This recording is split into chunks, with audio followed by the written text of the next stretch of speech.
Assalamualaikum warahmatullahi wabarakatuh.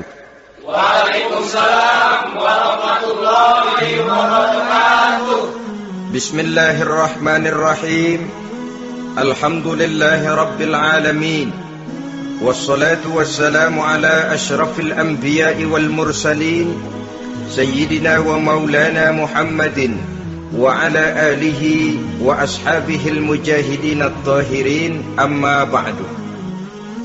Saudara-saudara kaum muslimin rahimakumullah.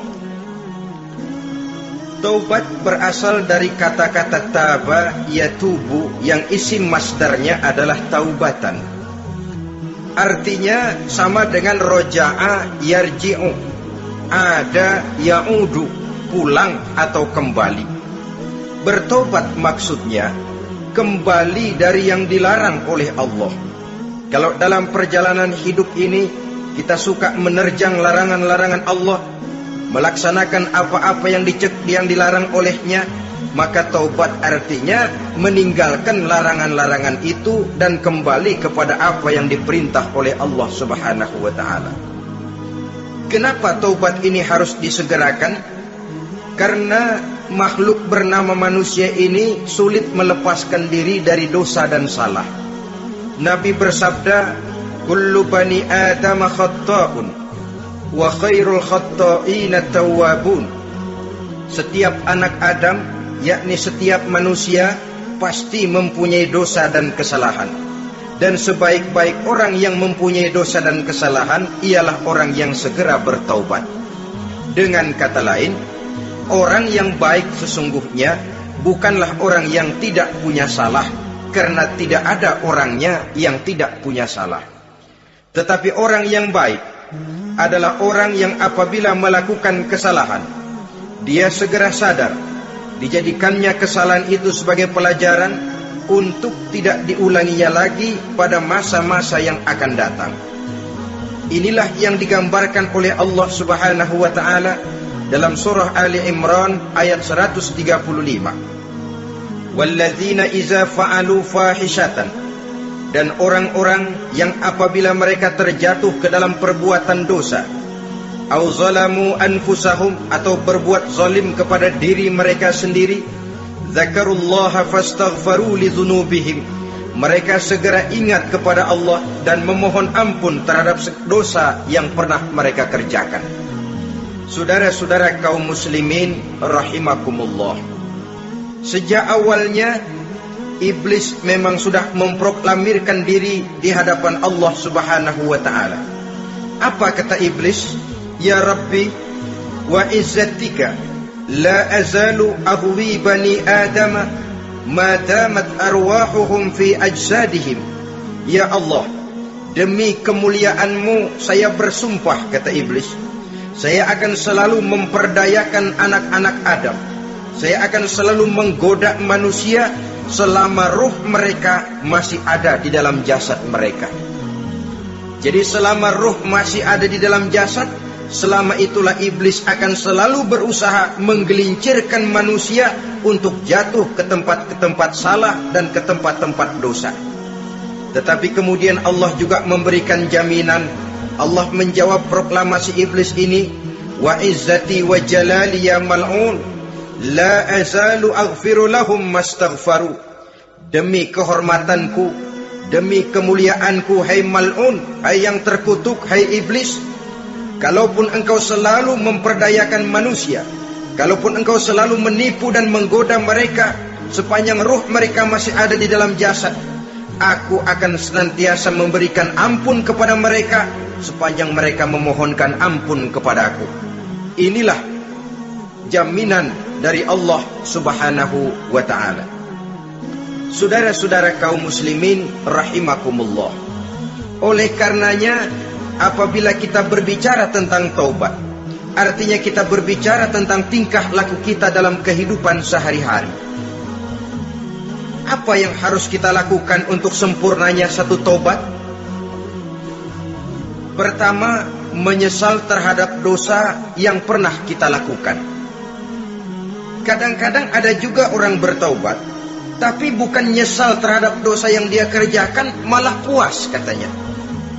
Dia ngomong sama teman-temannya, saya dulu zaman muda sudah kenyang judi, kenyang zina, kenyang mabuk-mabukan, sudah puas. Sekarang tinggal benernya saja, saya sudah taubat.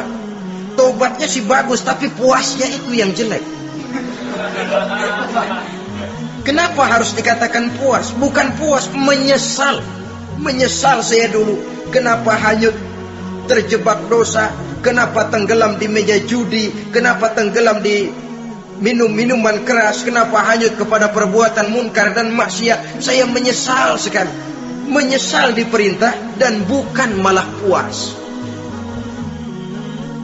Dari rasa menyesal ini nanti timbul hal yang kedua, yaitu berniat tidak akan mengulangi lagi perbuatan dosa. Kalau menyesal tapi masih diulangi lagi, itu belum taubat yang sebenarnya. Saya kapok, menyesal, tidak mau minum minuman keras lagi. Besok tidak ada minuman keras, malah pusing, nyari kesana kemari. Itu belum taubat yang sebenarnya. Jadi setelah menyesal, berniat tidak akan mengulangi lagi perbuatan dosa itu. Kalau menyesal tapi masih diulanginya lagi, itu sama saja dengan main-main. Saudara-saudara kaum muslimin rahimakumullah, barangkali itu yang orang namakan dengan taubat sambal namanya. Kita kalau makan nasi pakai sambal, pedesnya bukan main, repot, marah, ngomel.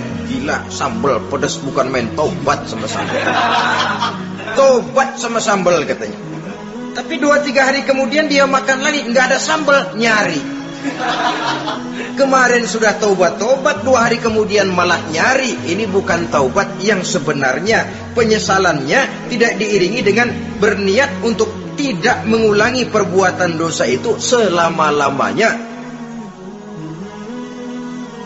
Saudara hadirin, kita sudah taubat, tidak mau lagi minum minuman keras. Datang teman, minum ya. Gak mau. Kenapa? Saya sudah taubat. Yang benar. Benar. Kalau dibayarin? Tahu dah. Jadi rupanya taubatnya itu cuma karena gak ada yang bayarin. Begitu datang yang bayarin, berangkat lagi. Itu belum lagi merupakan taubat yang sebenarnya. Begitu juga kita taubat dari meja judi. Pada waktu sudah bures, bangkrut, habis-habisan, mungkin menyesal, mungkin bertaubat. Inilah akibatnya judi, rumah tangga berantakan, harta bures, anak terlantar, uang tidak ada. Taubat, saya tidak mau lagi-lagi tenggelam di meja judi. Pada saat kondisinya bangkrut, itu yang diucapkan.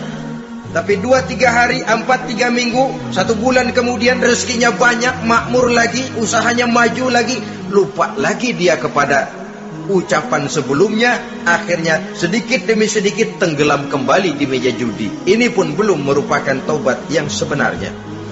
Jadi untuk sempurnanya taubat, yang pertama menyesal terhadap dosa yang telah dilakukan, yang kedua berjanji tidak akan mengulangi lagi, kemudian yang ketiga meninggalkan perbuatan jahat itu untuk selama-lamanya. Dengan kata lain, kalau memang taubat tidak mau minum lagi, talak 3 itu minuman keras. Kalau memang niat tidak akan berjudi lagi, talak 3 itu segala macam bentuk perjudian, meninggalkan perbuatan jahat. Yang keempat, menunaikan semua fardu dan kewajiban. Sebab barangkali pada saat kita tenggelam dalam dosa, perintah-perintah Allah, jangankan yang sunnah, yang wajib saja sering kita lalaikan.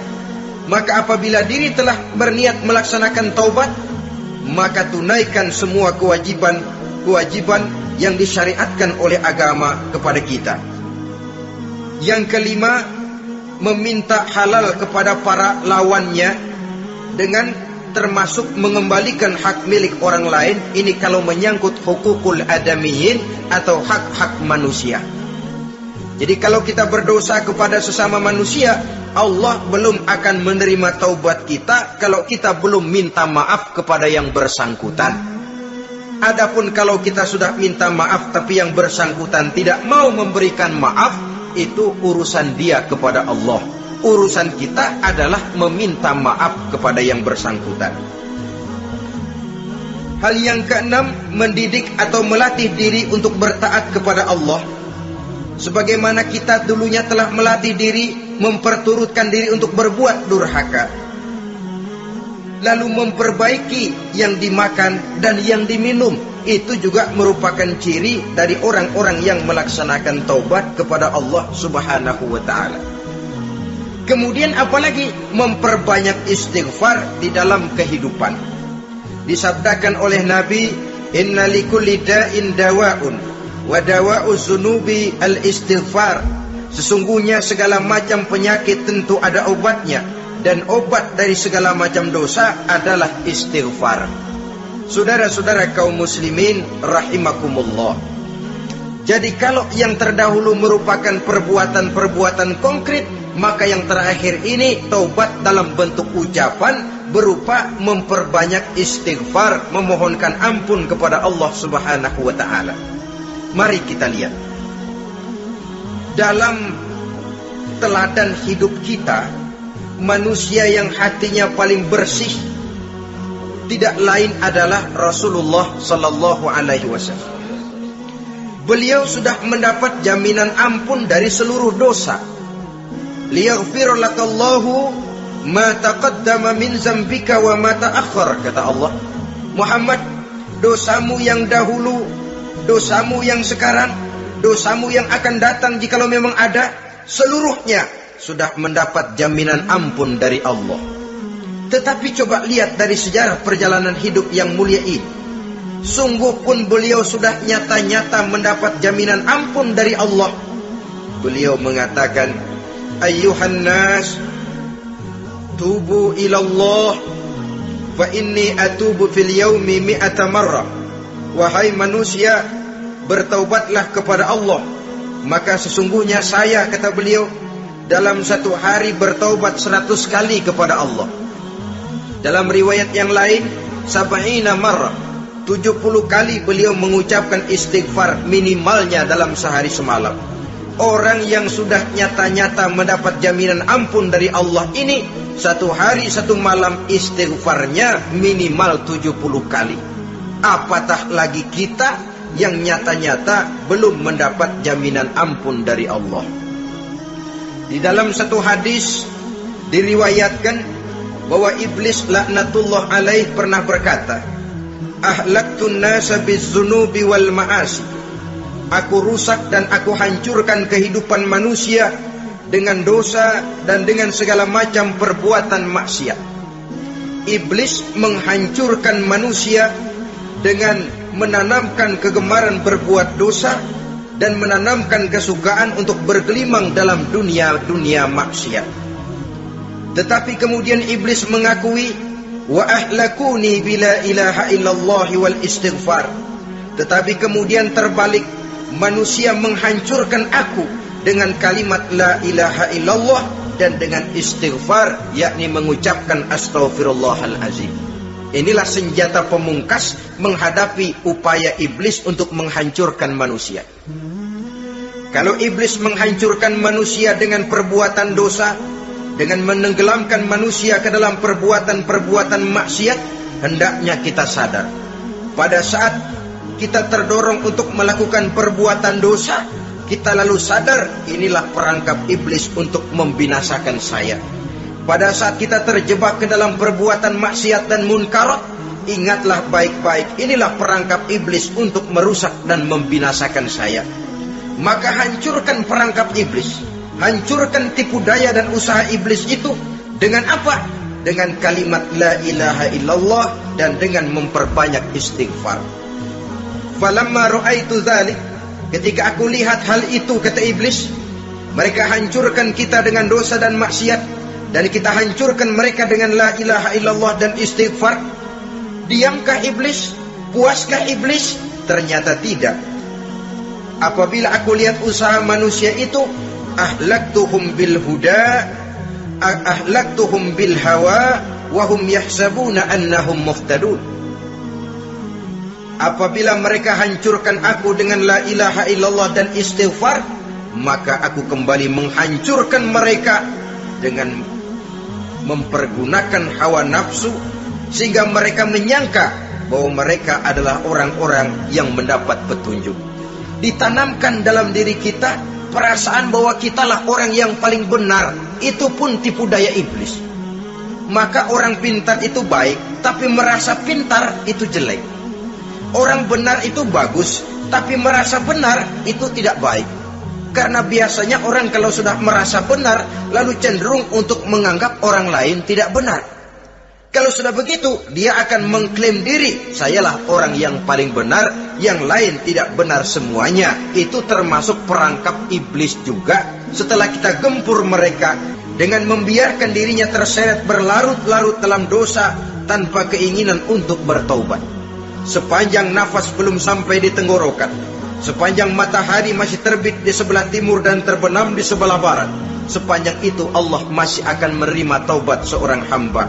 Innallaha yaqbalu taubatal abdi ma lam yugharghir. Allah akan senantiasa menerima taubat seorang hamba sebelum nafasnya sampai di tenggorokan. Apabila nafas sudah sampai di tenggorokan, maka taubat sudah terlambat adanya. Lalu yang konkret di dalam kehidupan ini, apa ciri-ciri dari orang yang melaksanakan taubat itu? Seorang ahli hikmah berkata, pertama, orang yang taubat itu kelihatan bahwa dalam kehidupan ini dia mampu menjaga lidahnya dari ucapan yang berlebih-lebihan, dari ucapan yang tidak ada manfaatnya, dari ucapan yang mengandung dosa, namimah, mengadu domba, dan ucapan-ucapan yang merugikan orang lain. Orang yang taubat kelihatan dari lidahnya. Ini yang konkret.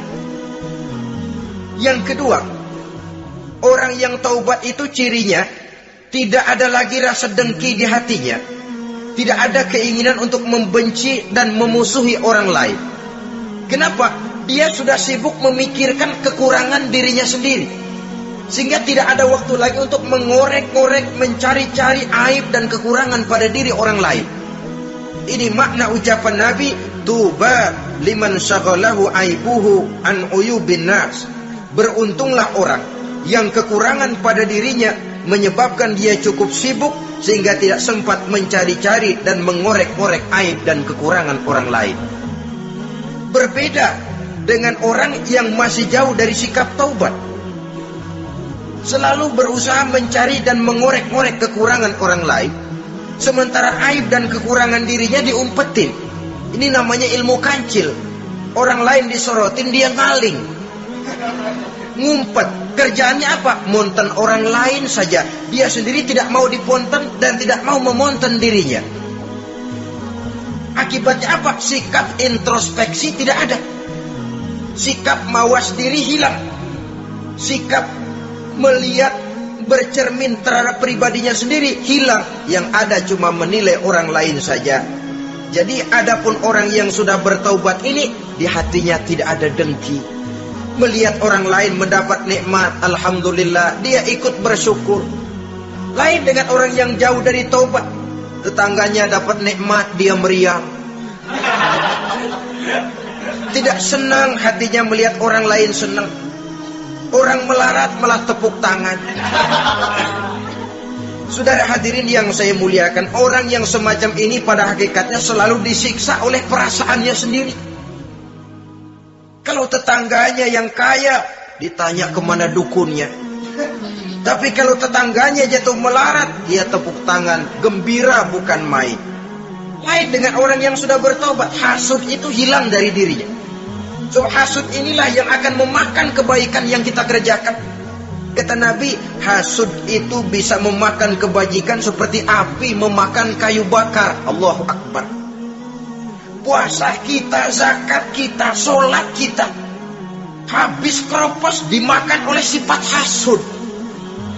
Tidak terasa, tapi begitu kita punya sifat dengki kepada orang lain, maka sholat kita dimakan oleh dengki tadi, puasa kita dimakan oleh dengki tadi, segala macam kebaikan yang kita kerjakan dihabis dimakan oleh si dengki tadi. Seperti api memakan kayu bakar, cepat sekali.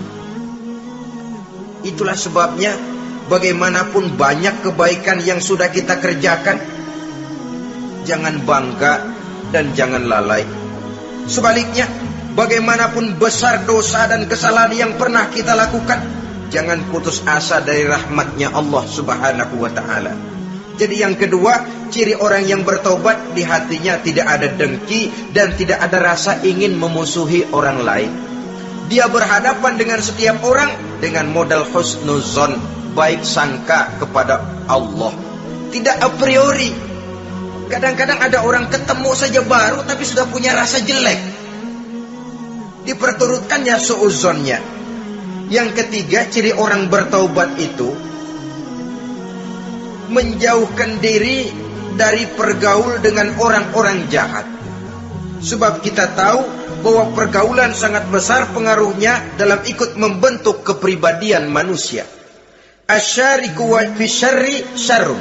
Bersekutu dengan kejahatan biasanya ikut jadi jahat. Walaupun secara langsung tidak melakukan kejahatan, tapi sudah termasuk dalam jamaah yang jahat juga namanya.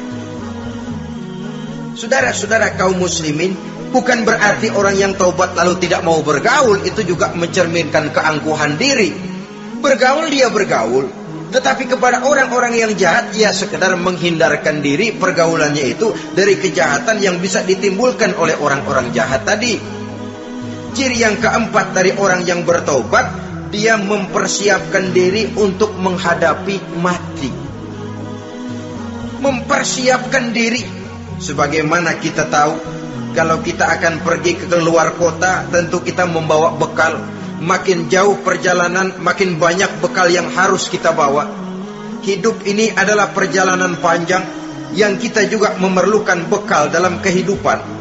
Orang yang bertaubat, orang yang mempersiapkan diri untuk menghadapi maut dan menghadapi hari-hari sesudah maut itu datang. Menghadapi kehidupan di alam barzakh, menghadapi kehidupan di alam akhirat dan selanjutnya. Dia mempunyai persiapan sehingga kapan maut datang dia sudah punya persiapan lebih dahulu. Saudara, kalau kita siap dipukul orang, pada saat pukulan itu datang rasanya sakitnya agak lebih kurang daripada kita tidak pernah siap untuk dipukul. Walaupun bobot pukulannya sama, tapi kita akan lebih punya daya tahan kalau kita sudah siap. Oleh karena itu, orang yang bertobat, orang yang mempunyai persiapan untuk menghadapi mati. Tidak hanya untuk menghadapi mati, tapi juga menghadapi hidup di seberang kematian nanti. Maka karenanya dia sibuk dengan dunianya, tapi juga dia lebih sibuk dengan akhiratnya. Dia tenggelam dalam berbagai macam kesibukan dunia, lain saat dia memfanakan diri untuk membekali diri menghadapi kehidupan sesudah hidup yang sekarang ini. Ciri-ciri ini tentu akan kelihatan dari gerak hidup seseorang. Saudara-saudara kaum muslimin rahimakumullah. Jadi dengan kata lain, kalau kita kembali kepada surah Ali Imran ayat 135 tadi, apabila dalam kehidupan terjebak kita kepada perbuatan dosa atau zalim kepada diri sendiri, zakarullah, segeralah mengingat Allah, fastaghfaru li dzunubihim, dan segera memperbanyak istighfar, memohon ampun kepada Allah Subhanahu wa taala, sebab dosa dalam Islam hanya bisa ditebus dengan taubat. Bukan dengan uang, bukan dengan beras, bukan juga dengan piagam. Dosa dalam Islam hanya bisa ditebus dengan melaksanakan taubat kepada Allah. Dan untuk bertaubat tidak usah ngulur waktu. Besok saja, bulan depan saja, tahun depan saja, nanti saja kalau sudah agak sedikit tua. Ibarat diri kita ini kaca, kata Imam Ghazali, maka dosa adalah debu. Apabila kaca kena debu, sedikit nempel debu lalu dilap, sedikit nempel debu terus dilap lagi, insya Allah kaca akan tetap bersih. Tapi kalau kita menunggu debu sampai banyak, apalagi sampai berurat, berkarat, nanti akan sulit membersihkannya. Demikian hati manusia itu. Kalau sudah dihinggapi oleh dosa, ditumpuknya lagi, berkarat dosa dalam hati, biasanya berat untuk melaksanakan taubat. Untuk lebih meningkatkan pengertian kita tentang ciri dari orang-orang yang bertaubat, mari kita ikuti sebuah dialog yang pernah terjadi antara Rasul dengan para sahabat. Satu hari ketika sedang berkumpul dengan para sahabat, baginda Rasul bertanya, "Atadruna manit taib?" Saudara-saudara, tahu nggak saudara-saudara, siapa sebenarnya orang-orang yang bertaubat itu? Macam-macamlah jawaban para sahabat, tapi yang jelas akhirnya mereka berkata, Allahu wa rasuluhu a'lam. Allah dan Rasulnya yang lebih tahu siapa sebenarnya orang yang bertaubat itu. Atas jawaban ini, baginda Rasul lalu menegaskan, pertama, man taba wa lam yata'allamil ilma falaysa bitaibin. Siapa orang yang mengaku bertaubat kepada Allah, lalu dia tidak mau mencari ilmu, tidak mau belajar, falaysa bitaibin, maka dia belum termasuk orang yang bertaubat. Jadi di sini jelas bahwa bukan hanya dari dosa kita bertaubat, juga bertaubat dari kebodohan. Dalam arti tidak membiarkan diri kita bodoh terus menerus. Dengan bahasa anak sekarang, bodoh tapi betah.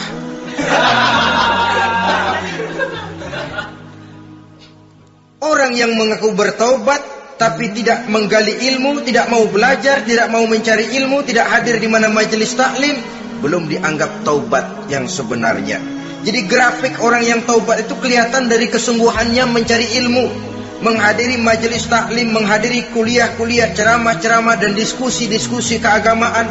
Rakus dia dengan ilmu pengetahuan agama, sehingga dengan ilmunya taubatnya semakin mantap. Ini ciri yang pertama.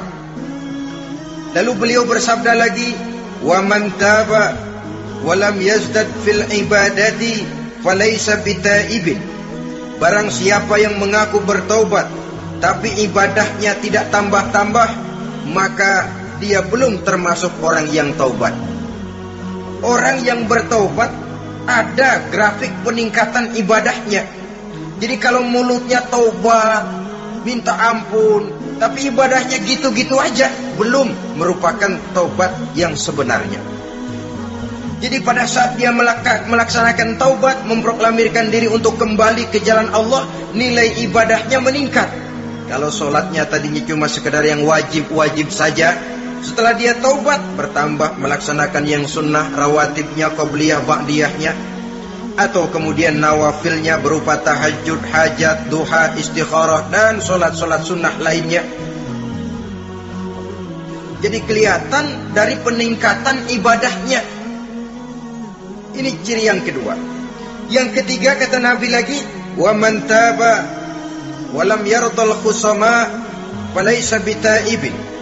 Barang siapa yang mengaku bertaubat kepada Allah tapi dia tidak bisa meridhoi musuh-musuhnya, maka belum lagi dia dianggap orang yang bertaubat.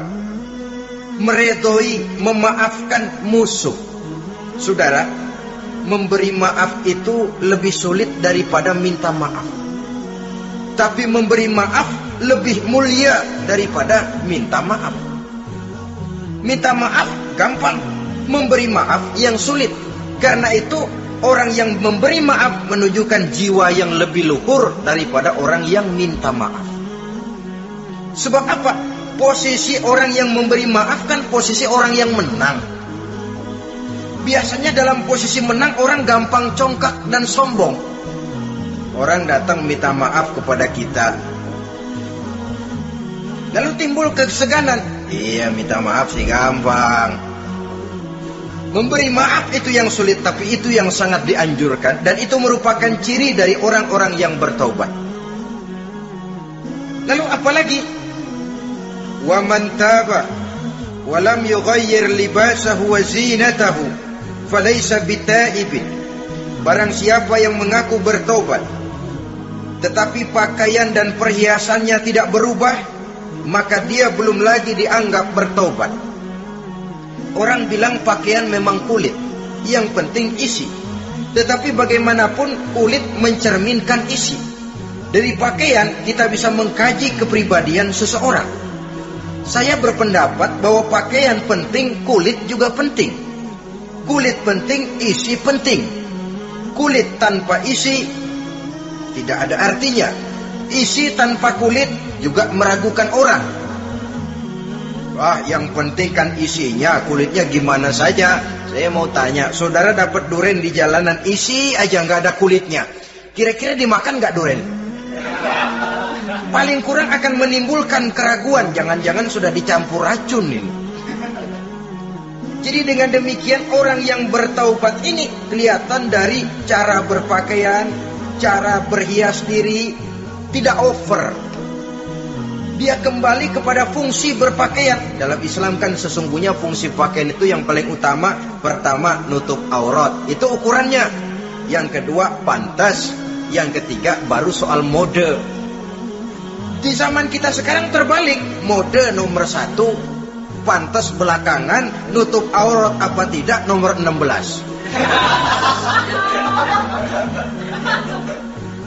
Kalau sudah mode, kita kekira kekurangan pertimbangan. Ini buat saya pantas apa tidak, ini menutup aurat apa tidak. Kita balik. Padahal fungsi berpakaian dalam Islam tujuan utamanya, pertama, nutup aurat. Biar modenya mutaakhir, ciptaan Pierre Cardin sekalipun, kalau memang tidak nutup aurat, ya hukumnya masih belum berpakaian. Atau juga ukuran yang kedua, pantas. Yang orang lain pantas kita pakai, belum tentu kita pantas. Kita kadang-kadang kehilangan pertimbangan. Lihat iklan bintang film memakai pakaian yang begini bagus, lalu kita pakai saja. Ya tentu namanya bintang film. Kadang-kadang pakaian untuk show dipakai buat kondangan, akhirnya habis sekampung orang nonton dia. Ya nggak pantas toh, nggak wajar. Saudara hadirin yang saya muliakan, orang yang bertobat kelihatan dari pakaian dan perhiasannya. Kalau sudah memakai perhiasan, ya sekedarnya saja.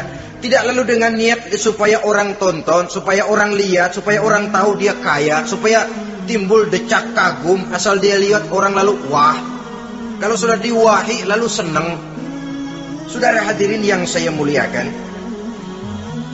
kemudian kata Nabi lagi, wa man taba wa lam yubaddil ashabahu falaysa bitaibin.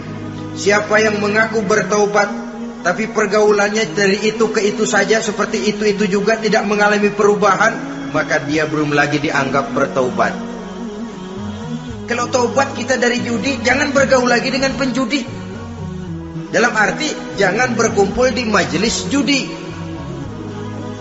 Ah, saya sih udah tobat nggak main judi, tapi ngumpulnya di situ terus. Ya bagaimana? Pada akhirnya toh akan terseret juga.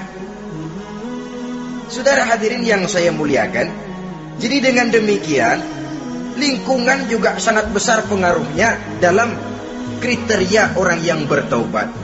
Selanjutnya Nabi bersabda, wa man taba wa lam yughayyir khuluquhu falaysa bitaibin. Siapa yang mengaku bertaubat tapi akhlaknya, budi pekertinya tidak mengalami perubahan, maka orang itu pun belum dianggap bertaubat. Ini juga konkret. Orang yang bertaubat kelihatan dari akhlaknya. Kalau kemarin sama orang tua songong, kurang ajar, nyelongcong, maka setelah taubat dia berakhlak kepada orang tua. Kalau kemarin kepada anak muda menindas, tidak senang kepada anak muda yang maju, setelah dia taubat dia bisa menyayangi kepada anak-anak muda. Akhlak ini lain dengan adat, istiadat.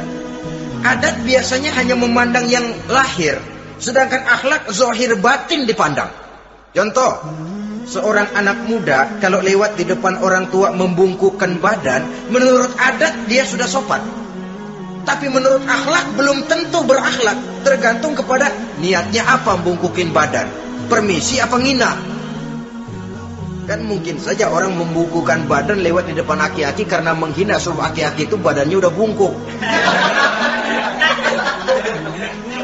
Jadi gerakan zahir yang baik yang diiringi dengan niat yang baik, itulah cerminan daripada akhlak. Kalau adat terlepas dari soal niat, asal zahirnya sudah oke, menurut adat, oke dia beradat. Niatnya apa? Adat tidak pernah menilai. Maka orang yang bertaubat pun kelihatan dari akhlaknya, Dan akhlak itu adalah keseluruhan tingkah hidup manusia. Cara berjalan ada akhlak, cara makan ada akhlak, cara duduk ada akhlak, cara tidur ada akhlak. Sehingga pantas ketika Siti Aisyah ditanya, Aisyah, Rasulullah itu akhlaknya apa sih? Beliau menjawab, karena Rasulullah khuluquhul Quran. Rasulullah itu akhlaknya Quran. Sehingga di kalangan ilmuwan lalu ada ungkapan bahwa Nabi Muhammad adalah Quran berjalan. Maksudnya seluruh konsepsi Quran sudah diterjemahkan dalam kehidupan Nabi. Maka tidak heran kalau Islam mengatur kehidupan manusia sejak yang sekecil-kecilnya sampai yang sebesar-besarnya. Cara berpakaian ada akhlaknya, kan begitu toh dalam Islam. Saudara diri di depan kaca, ngaca, ada akhlaknya, ada bacaannya. Allahumma kama hasanta khalqi fahasin khuluqi. Sampai saudara masuk ke dalam WC sekalipun ada akhlaknya. Karena akhlak adalah keseluruhan gerak hidup manusia. Orang yang bertobat kelihatan dari perubahan akhlaknya. Kemudian beliau bersabda, "Wa man taba wa lam yatwi firashahu wa bisatahu falaysa bitaibin." Siapa orang yang mengaku bertobat tetapi dia tidak menggulung tempat tidur dan spraynya, maka dia belum dianggap bertobat. Ini bahasa kinayah. Menggulung spray, melipat tempat tidur artinya lebih banyak ibadahnya daripada tidurnya. Kalau ngaku taubat tapi sehari 24 jam, 22 jam tidur, cuma 2 jam ibadah, ya belum mencapai kriteria itu. Dengan kata lain, orang apabila sudah memproklamirkan diri untuk taubat, menyingsingkan lengan baju, melipat spray, menggulung tempat tidur. Bukan berarti dia tidak tidur-tidur, tetapi bersiap diri untuk melaksanakan ibadah yang pada saat dia terjebak dalam dosa, sudah banyak ibadah yang ditinggalkannya. Saudara-saudara kaum muslimin rahimakumullah. Kemudian beliau bersabda pula, "Wa man taba wa lam yatasaddaq falaysa bitaibin." Barang siapa yang mengaku bertobat, kemudian dia tidak menyedekahkan karunia yang diberikan Allah kepadanya, maka taubatnya belum lagi dianggap taubat yang sebenarnya. Faman istabana minal abdi hazihil khisal fahuwa taibun haqqa. Apabila nyata tanda-tanda ini pada diri seorang hamba, maka barulah taubatnya dinamakan taubat yang sebenarnya.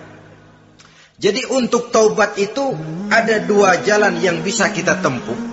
Pertama, taubat dengan lisan, taubat dengan ucapan.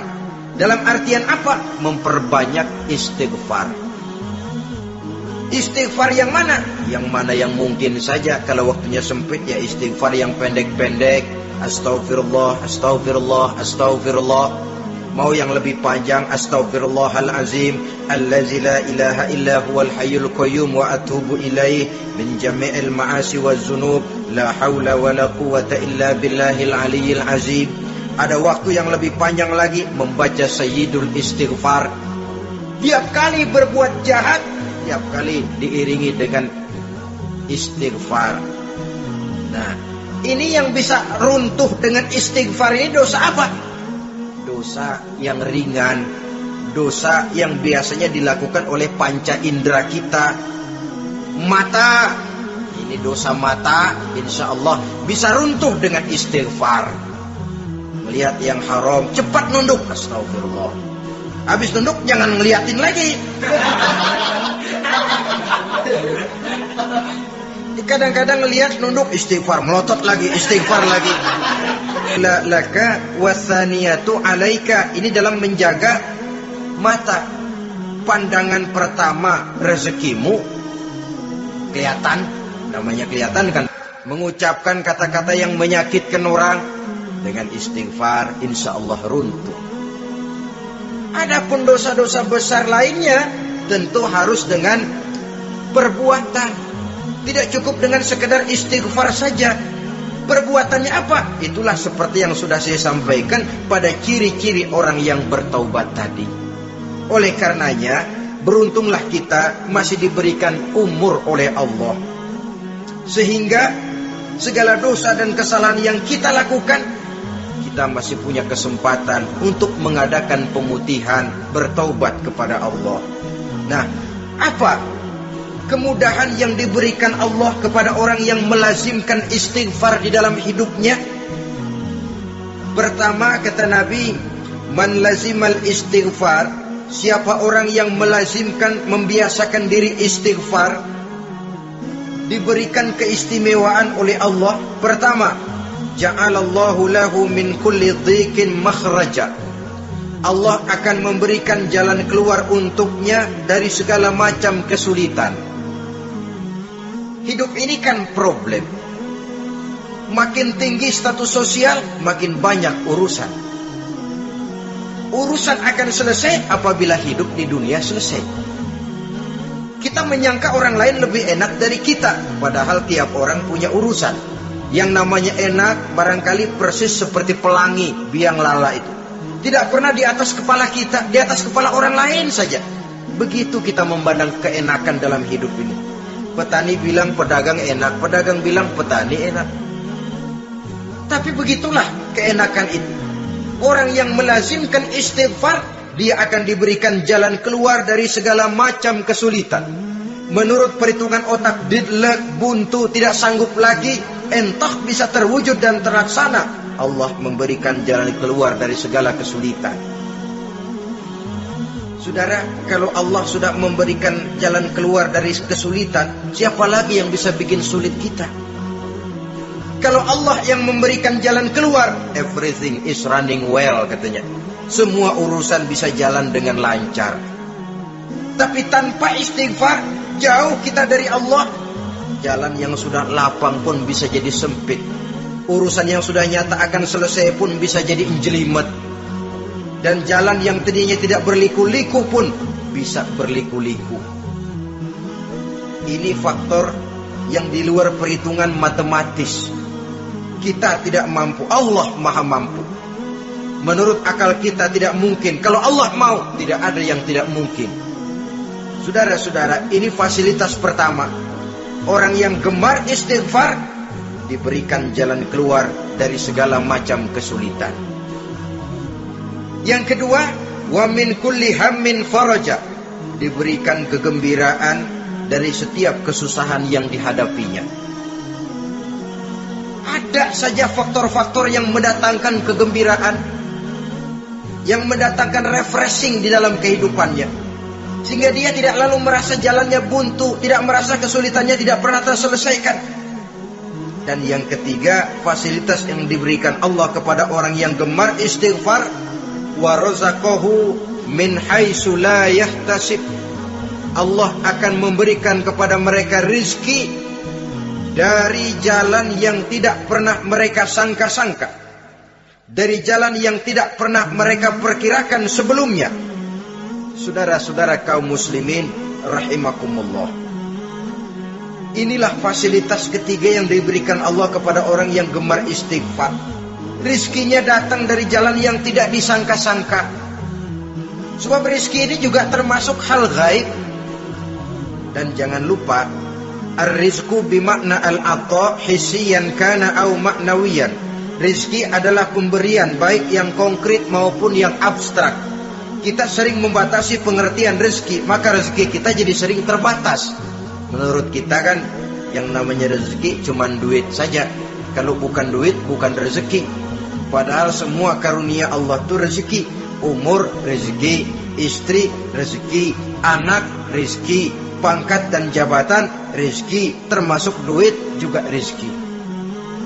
Tapi dalam kebiasaan kita, rezeki cuma duit. Begitu duit seret, kita anggap rezeki macet.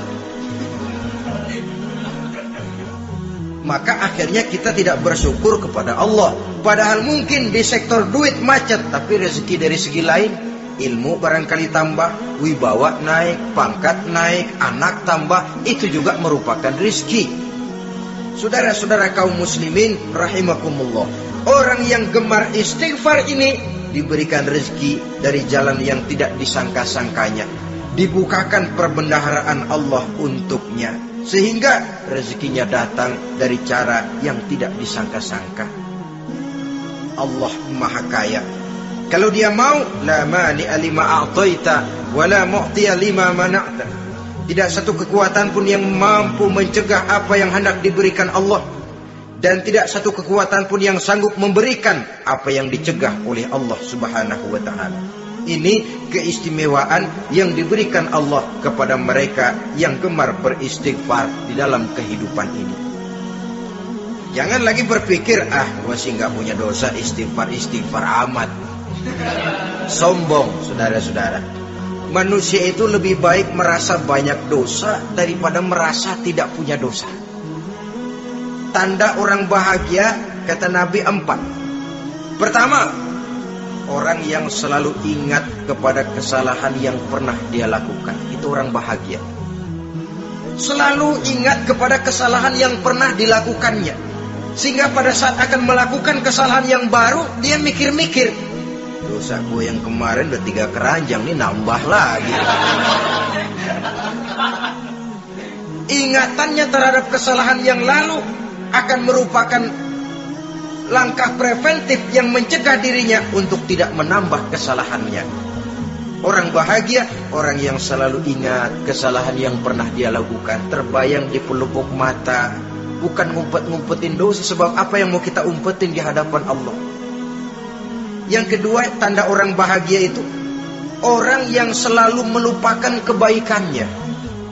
Kalau dia berbuat baik, dia lupakan. Dia anggap dirinya belum pernah berbuat baik, sehingga di mana ada kebaikan dia tidak bisa ikut. Dia merasa sangat rugi, sebab dia anggap dirinya belum pernah berbuat baik. Yang ketiga, tanda orang bahagia, dalam urusan dunia dia lihat ke bawah, sehingga timbul rasa syukurnya, bahwa kalau dia sengsara masih banyak yang lebih sengsara dari dia, bahwa kalau dia miskin masih jauh lebih banyak yang miskin dari dia, bahwa kalau dia menemui kesulitan masih banyak yang jauh lebih sulit dari dia. Dengan cara itu jiwanya akan lapang, hidupnya akan tenang, dan dia tidak pernah ingkar kepada nikmat yang diberikan Allah.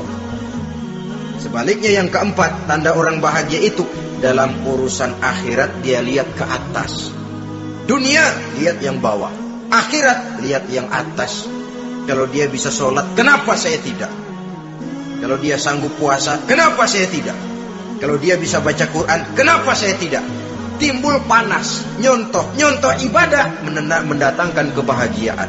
Rakus ibadah malah dianjurkan, rakus dunia malah tercela. Nah, lawanannya orang celaka, saudara-saudara. Orang celaka juga tandanya 4, lawanan yang tadi itu.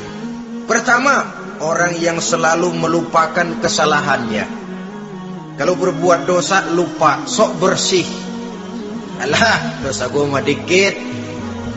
Saudara hadirin yang saya muliakan, orang yang selalu melupakan kesalahan, menganggap dirinya bersih, akhirnya kalau ingin berbuat dosa nggak mikir-mikir, tidak ada lagi yang ditimbang-timbang. Selanjutnya, yang kedua, orang celaka itu orang yang selalu mengingat kebaikannya. Akhirnya apa? Timbul sifat nepuk dada, membanggakan jasa, lahirlah pahlawan-pahlawan kesiangan. Selalu membanggakan diri, nepuk dada. Kalau enggak saya. Itu masjid, kalau enggak saya. Itu pesantren, kalau enggak saya. Itu umat, kalau enggak saya. Memangnya kalau enggak sampean kenapa? Orang yang celaka adalah orang yang selalu menghitung-hitung kebaikan yang pernah dikerjakannya. Keikhlasannya kurang, makin dia hitung, makin kurang nilai pahalanya. Makanya kalau berbuat baik, ya anggap saja buang. Yang ketiga, tanda orang celaka dalam urusan dunia, melihatnya ke atas. Panasnya timbul. Kalau tetangga saya bisa beli kulkas, kenapa saya tidak? Kalau tetangga saya bisa beli motor, kenapa saya tidak? Kalau tetangga saya bisa beli mobil, kenapa saya tidak? Gaji nggak cukup, tuyul piara.